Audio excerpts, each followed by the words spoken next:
బ్యాంకుకి వెళ్ళే అవసరం లేకుండా ఆధార్ కార్డ్ ని బ్యాంక్ అకౌంట్ తో ఎలా లింక్ చేసుకోవాలో చెప్తాను. అంతకంటే ముందు వీడియోనైతే సేవ్ చేసుకోండి.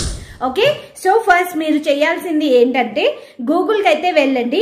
గూగుల్లో మీరు npci.org.in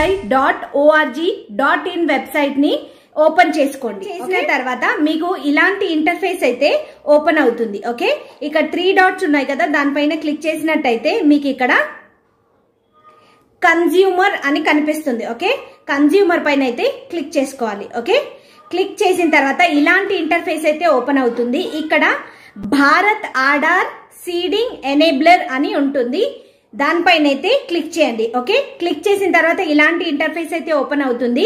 ఈ 3 డాట్స్ పైన క్లిక్ చేసి ఇక్కడ ఆధార్ సీడింగ్ అండ్ డిసీడింగ్ అని కనిపిస్తుంది. ఓకే, దానిపైన అయితే క్లిక్ చేసుకోండి. సో మీకు ఇలాంటి ఇంటర్ఫేస్ అయితే ఓపెన్ అవుతుంది. ఇక్కడ మీరు చేయాల్సింది ఏంటంటే మీ ఆధార్ కార్డ్ ని ఎంటర్ చేయాలి. నెక్స్ట్ ఇక్కడ రిక్వెస్ట్ ఫర్ ఆధార్ అని ఉంది కదా, అక్కడ సీడింగ్ పైన క్లిక్ చేసుకోవాలి.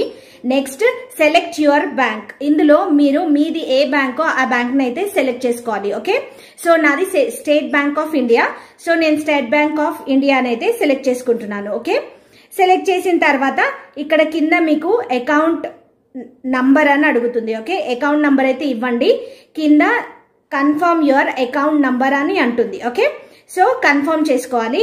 నెక్స్ట్ కన్ఫర్మ్ చేసుకున్న తర్వాత కింద ఈ టిక్ మార్క్ అయితే క్లిక్ చేసి మళ్ళీ స్క్రోల్ చేస్తే మీకు ఇక్కడ క్యాప్చా ఉంటుంది. ఓకే, ఆ క్యాప్చాని అయితే కరెక్ట్ గా ఎంటర్ చేసి సబ్మిట్ చేసినట్టయితే మీరు ఇంట్లో నుంచే, ఎక్కడికి వెళ్లకుండా ఇంట్లో నుంచే ఆధార్ ని బ్యాంక్ అకౌంట్ కి లింక్ చేసుకోగలరు.